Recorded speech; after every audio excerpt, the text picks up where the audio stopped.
Bem-vindos à segunda parte do programa Na Fronteira do Conhecimento de hoje. Hoje estamos recebendo aqui nos nossos estúdios o professor Leonardo Maia, da Universidade de São Paulo, do Instituto de Física de São Carlos, e estamos debatendo um assunto bastante interessante, um assunto que é grave, que é a educação no Brasil.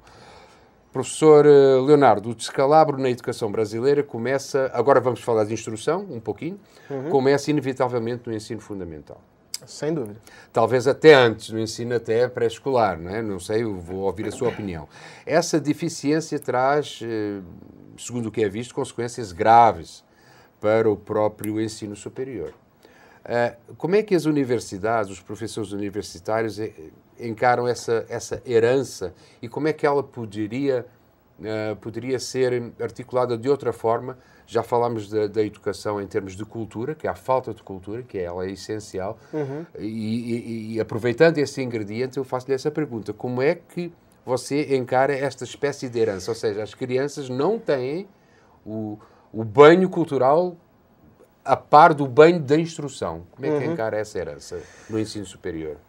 Realmente é um peso terrível, né? Só antes de falar exatamente do ensino superior, vou reforçar um pouco o que você disse, né? Mas há evidências científicas de que realmente uma primeira instrução, um ambiente em que uma criança vive até os 3 anos de idade, pode ser um diferencial para o sucesso dessa pessoa no futuro. Sucesso não é só adquirir posições de sucesso, mas é para as suas condições intelectuais e habilidades, né, sociais. Né? Há evidência empírica sobre isso.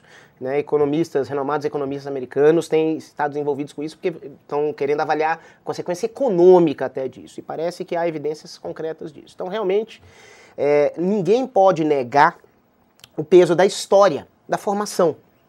Então, isso só torna mais absurdo as medidas imediatistas que nós temos visto no Brasil, porque, por exemplo, né, nós passamos aí por diversos governos que ou não fizeram absolutamente nada pela educação superior, pelo contrário, fizeram questão de sucatear tudo, e nós tivemos, por outro lado, governos também que não fizeram nada pelo ensino fundamental e investiram bastante no ensino superior. Mas é um contrassenso, não é? Mas é um contrassenso, é sem foco. Então. É sem foco. Parece que é uma mentalidade como se a formação não fosse necessária. Isso vai contra o que se sabe, vai contra a evidência empírica, certo?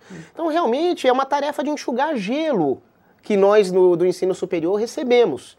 Né? Eu posso falar mais na área de exatas, né? Sou um físico, claro, mas pelo que eu ouço, aqui talvez seja quase leviano eu falar, não é um estudo científico que baseia essa minha opinião, mas a gente conversa com as pessoas e mesmo na área de humanidades as pessoas percebem muitas deficiências, né? Então é um cenário complicado. Principalmente nas grandes universidades brasileiras, os docentes são docentes e pesquisadores. Isso que as pessoas não entendem, né? As pessoas até perguntam quantas horas de aula a gente dá. Nós damos pouquíssimas horas de aula porque nós estamos preocupados com outras atividades. Que estão envolvendo os alunos também. Os alunos estão envolvidos nessas atividades. Sem dúvida, né? Então, veja bem, nas grandes universidades brasileiras, a maior parte dos docentes é majoritariamente avaliado por serem bons pesquisadores. Então, qual o estímulo que um docente como esse terá para investir muito, não estou dizendo que as pessoas não investem nada, mas para investir muito em ensino? Esse docente que na verdade, progride na carreira, obtém o reconhecimento dos seus pares pela sua pesquisa, quanto do seu tempo ele vai se dedicar a tentar, digamos assim, aprimorar deficiências de estudantes sobre os quais ele não se vê com tanta responsabilidade? Ele fala, esse pessoal chegou aqui muito ruim, o que eu vou fazer? Então é um negócio complicado, porque você não tem nem mesmo um mecanismo de valorização. Então o que nós fazemos? Tem algumas atitudes isoladas, algumas medidas isoladas, por exemplo, na área de ciências exatas, muitas vezes são implementados cursos que nós chamamos de pré-cálculo, para tentar repor um pouco fundamentos matemáticos, mas até onde eu sei, a eficiência desses cursos de nivelamento não é muito alta. E realmente eu acreditaria realmente que não seria muito alta, porque é todo um passado de deficiências de instrução formal e de postura frente à aquisição do conhecimento, que não vai ser um curso de 6 semestres, e, aliás, de um semestre. E a parte cultural também está e com as deficiências zero, culturais. Obviamente, exatamente. Desde criancinha, desde bebê, não tem referência. Né? Agora, em termos de medida concreta, o que eu acredito que poderia ser feito seria, na verdade, uma medida muito óbvia para mim, que eu não entendo por que não foi feita até hoje. Né? Nós temos um sistema de ensino superior federal gigantesco. Agora, nós temos algumas dessas universidades federais que concentram uma grande massa de pesquisadores com um trabalho mais sólido, mais bem constituído. Enquanto nós temos outras unidades em que não há um histórico já demonstrado de tanta produção de novo conhecimento. Isso não quer dizer que sejam docentes piores, pessoas piores ou não. Só que eu acho que nós não deveríamos ter a mesma carreira do magistério federal superior para todos esses docentes, independentemente do seu contexto. No nosso sistema federal, você fala que o professor deve fazer ensino, pesquisa e extensão. Isso nem sempre é possível. Você tem realidades regionais diferentes, você tem uma massa crítica em cada universidade que é diferente. Então você deveria ter carreiras diferentes, com remunerações diferentes. Você deveria poder pagar bem tanto quem se dedica só ao ensino, inclusive alguns desses docentes poderiam estar um pouco mais empenhados em intensificar esse processo de nivelamento. Mas isso não ia levar a um atrito? Atrito entre a classe, dentro da classe? Poderia gerar atrito, mas nós temos um desafio. A gente vai deixar de atacar o desafio por medo de reações corporativas? Entendi. Reparem, para mim, alguém que se dedica ao ensino e tem eficiência, é um bom professor, produz material, consegue elevar realmente o nível desses alunos, deve ganhar ou progredir na carreira tanto quanto o que faz uma excelente pesquisa. São missões diferentes. Só que se nós não diagnosticarmos isso, não premiarmos adequadamente cada uma dessas diferentes funções, a gente não faz nada, né? Quem tenta fazer tudo não faz nada. Qual seria a solução em termos do pré-escolar que você poderia idealizar? Porque é no pré-escolar que começa tudo, não é? Sem dúvida.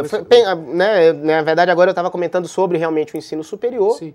Quando o problema vem lá atrás, exato. Né? Muito lá atrás. Só complementando ainda no ensino superior, né? Falei da expansão do sistema federal, mas no âmbito estadual é a mesma coisa. Por exemplo, a USP cresceu violentamente nos últimos anos, tá certo? Deveria? As melhores universidades do mundo têm pouquíssimos alunos. Há poucos anos atrás, eu lembro de ter feito uma pesquisa no Caltech, o Instituto de Tecnologia da Califórnia, havia menos de 1.000 alunos de graduação. Isso contemplando todos os cursos e todos os anos, quem está no primeiro ano, segundo ano. Sim. Menos de 1.000. Então, quando também falam, essa USP recebe muito dinheiro, mas também não produz pesquisa de ponta, que às vezes a sociedade nos cobra, nesse momento em que nós até vivemos nossa crise financeira. Sim, mas fomos induzidos também a atingir um tamanho que é incompatível com as melhores universidades de pesquisa do mundo. Mas a USP certo? Produz. A USP produz. Produz, mas o que a sociedade às vezes nos exige, o que às vezes a grande imprensa nos exige, é que nós sejamos comparáveis às melhores do mundo. Sim. Como? Entre as melhores do mundo não tem nenhuma do nosso tamanho. Isso não quer dizer que nós não tenhamos defeitos, problemas intrínsecos. Claro. Né, a nossa qualidade precisa melhorar independentemente do nosso tamanho. Mas eu digo como gestor de Estado, como gestor público, que induziu, por exemplo, a USP a obter o tamanho que teve. É como se ele praticamente não quisesse que a universidade fosse realmente uma das líderes de pesquisa do mundo. É incompatível. Ela extrapolou todas as barreiras, todas as suas próprias fronteiras. A evidência empírica de que as melhores universidades do mundo não têm esse tamanho.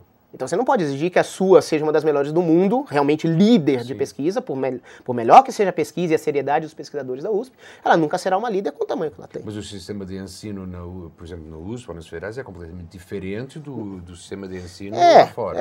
Mas o tamanho é um fator limitante. Nós, brasileiros, já temos nossas dificuldades de digerir, de organizar bem as coisas. Né? Isso não é culturalmente bem introjetado para nós. Com esse tamanho, fica impossível. Você sente-se frustrado por ser professor? Por ser educador? Não. Eu tenho retornos maravilhosos dos meus alunos. Com todas as deficiências. Né? Eu sinto que eu sou uma pessoa importante, principalmente para os meus alunos. Então, isso é extremamente recompensador. E eles sabem disso. Eles retribuem, não é? Porque retribuem? Você recebe carinho.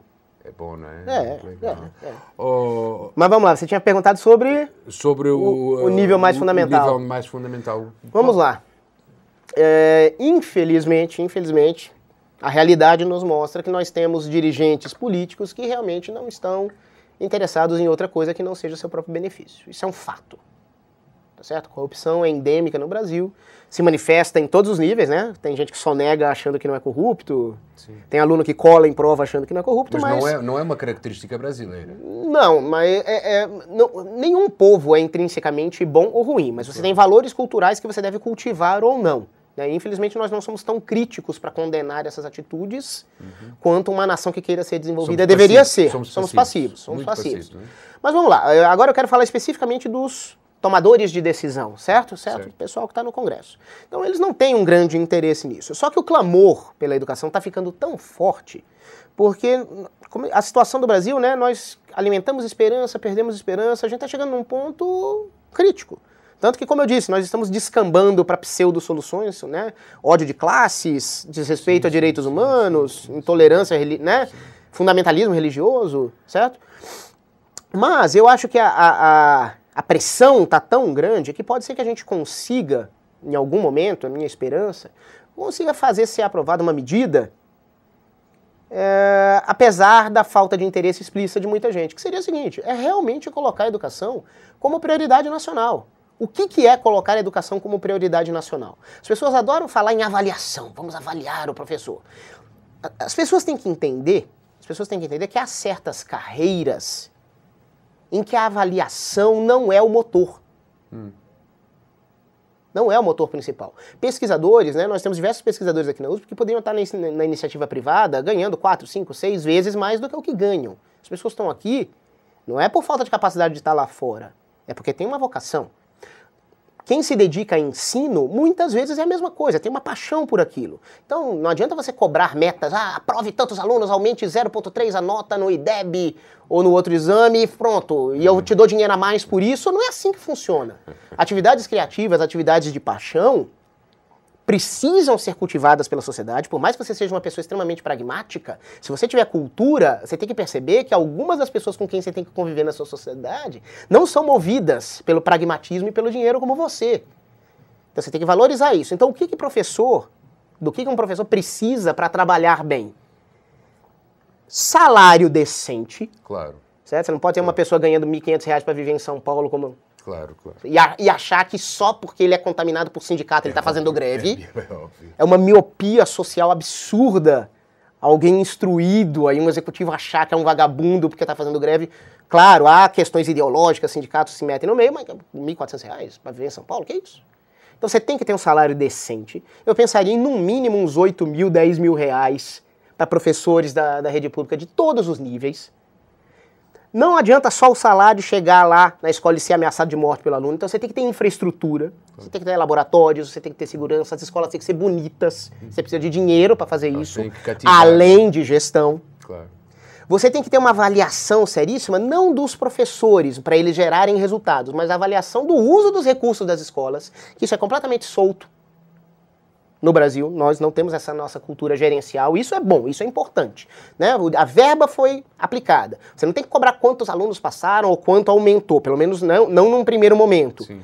com um aspecto de punição. Mas você tem que ver se os recursos foram bem geridos. Isso é absolutamente essencial. Então você tem que ter mais dinheiro para dar salário e infraestrutura e acompanhar claramente como foi o uso desses recursos financeiros com as grandezas corretas, sem querer mensurar quantitativamente algo que vem de paixão, certo? Então, se a gente conseguisse aprovar leis no Congresso que realmente colocassem isso como prioridade, em alguns anos podíamos recuperar. Porque, né? Algo que caracteriza outras nações também é que você tem uma parcela considerável dos melhores alunos querendo ser docentes, querendo ser professores. Tem gente que acha isso bonito.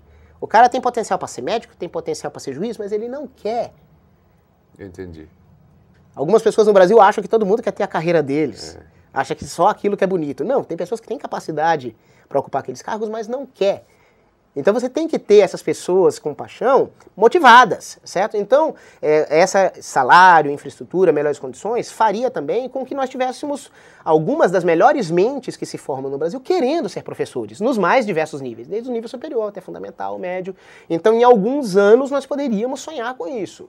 Agora, nós precisamos nos mobilizar para exigir isso dos nossos dirigentes políticos. Leonardo, o nosso tempo está praticamente no fim. A última pergunta que eu faria para você, e eu gostaria de uma resposta telegráfica, tanto quanto possível. Você acha que a educação no Brasil ainda tem hipótese de ficar no topo? Topo, posição 1, 2, 3, isso não é realista num cenário, né, num horizonte temporal factível. O que a gente tem que pensar é chegar no primeiro bloco das nações líderes de educação, com uma educação decente. Até porque se nós não fizermos isso, eu não sei se nós temos futuro como país. Acho que a gente pode enfrentar um caos social. Porque, como eu disse, nós vivemos uma crise civilizatória. Nós não acreditamos mais um no outro. E não tem sociedade que se sustente assim. Se nós não tivermos uma educação que melhore de nível, não há esperança para o país. Leonardo Maia, muito obrigado por você ter estado aqui conosco, partilhar as suas ideias. Foi ótimo ter obrigado. essa conversa. Eu que agradeço. Espero que encontre alguma... E vamos nos encontrar talvez... Alguma repercussão, não sei. Com certeza, e vamos nos encontrar com certeza para mais um papo mais para a frente, para tratar de outros assuntos ligados com a educação. O programa Na Fronteira do Conhecimento fica por aqui, restando agradecer mais uma vez ao professor Leonardo Maia pela participação e pelas opiniões que partilhou connosco. Se você tem sugestões sobre temas que gostaria de ver tratados aqui, se deseja fazer elogios ou críticas, envie um e-mail para o endereço eletrónico que aparece aqui em rodapé. Contamos com sua participação, pois este programa é para você. Marcamos encontro na próxima semana. Fique bem e até lá.